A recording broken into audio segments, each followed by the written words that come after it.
So, today I want to talk to you about a very important and very personal issue for me, because I know that many people react to recycling, environment, and other topics very much differently. But I want to ask you to be open-minded today and to try to resonate with me.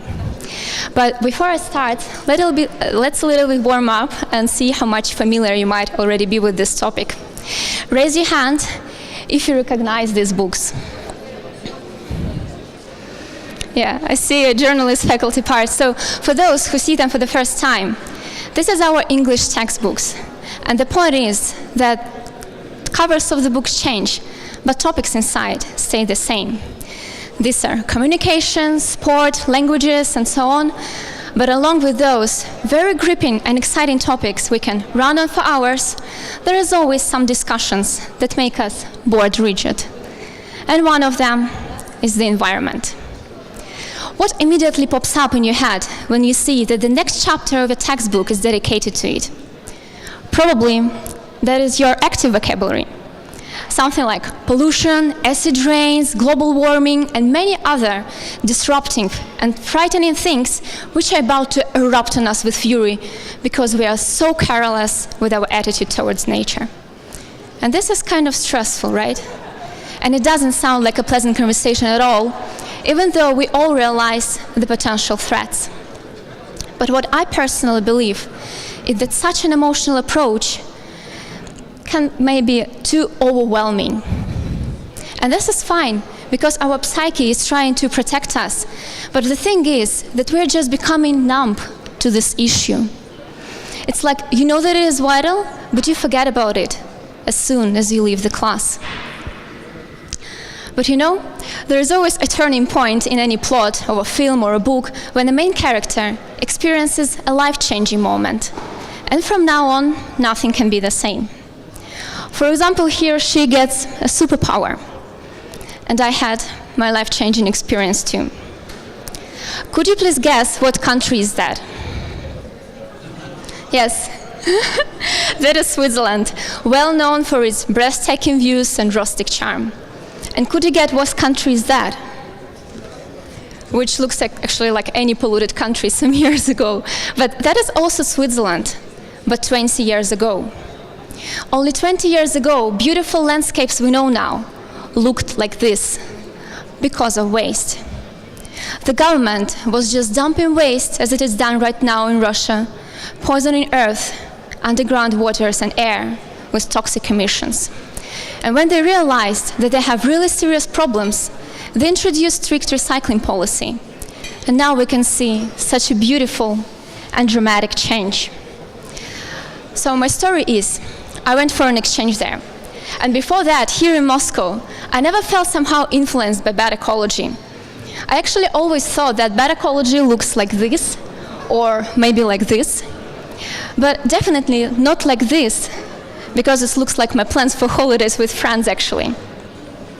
However, you can notice a great difference when you have spent some time in a place like Switzerland, where people are cautious about recycling. And that might sound a little bit like an advertising, but it was a very life-changing experience for me. Unfortunately, Swiss government doesn't pay me anything, but still, I want to tell you that good ecology turned out to me to have outstanding properties, making your skin and hair shine, which is absolutely great, and girls will understand me, because you don't have to do much to look fabulous. And I really appreciated how cost-effective it turned out to be, because, you know, Swiss prices have no mercy for exchange students. But all things mentioned above are like great bonuses. What was a really astonishing experience for me is how energetic I felt there. I realized that constant tiredness I used to experience was not from lack of sleep, because of binge watching Netflix, of course, you know what I mean, but also from poor ecology.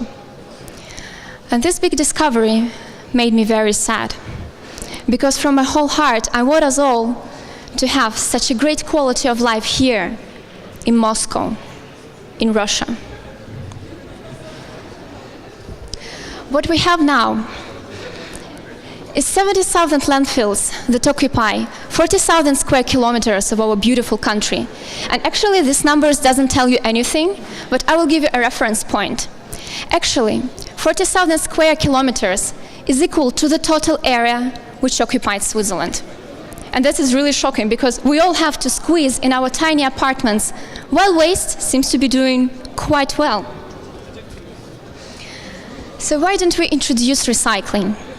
Why so many people are still so unenthusiastic about it? This is a rhetoric question because I believe there are many possible answers for that. But I personally believe that one of the reasons or stumbling blocks we face today is numbness, I have mentioned before. People simply do not react to the information properly. So probably we should prepare it somehow differently. I'm here today to tell you about another way to approach recycling, an unconventional one, but I'm warning you in advance, they might look weird, but they serve their purpose. They grab your attention. Okay, this is Sweden, and as you might see, they have a very special approach to the design of recycling points. To be more specific, they fitted public waste bins with loudspeakers that play music. And of course, it is not pleasant lyrics that make you come and do your recycling. That would be hilarious. But what I want to say, this is a trigger point. It creates a different attitude and change your behavioral patterns. And this is Russia. And yes, there is such a movement as Orden Разделной Urny, which is just amazing. They do not only introduce recycling initiatives in their regions and educate people, but also they have created their own unconventional approach to grab your attention. Like, for example, they have their own segregated waste master's life guidance, which is Правила жизни мастера раздельной урны. And not to offend anyone in the audience, I'm translating it not because I feel probably they will not get it, but I think when you translate it from Russian into English, it just loses its precious charm. And who am I to deprive you of such a great opportunity to know how beautifully and poetically it sounds in the original? I wouldn't go much into the details, but just to get the gist of what it is, I will give you an example of one rule. So, rule number 1. The master of the segregated waste is the very human being who has reached his inner peace and mastered the art of waste sorting. With great pleasure and delighted heart, he spreads the knowledge of recycling, which is beautiful. I see you all smiling. That is really another way of drumming up support for waste sorting, which is based on a positive message. So these people try to communicate ecological problems differently. They didn't go too dramatic, on contrary. They try to find a different approach to break ice, your numbness, and resonate with you.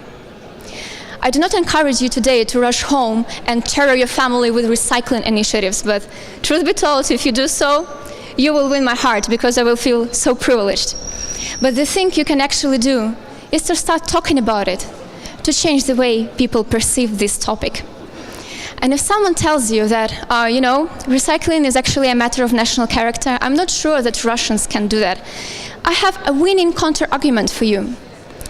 Referring back to my Swiss experience, when I was there, I was talking to my foreign friend and we were exchanging some funny facts about our home countries.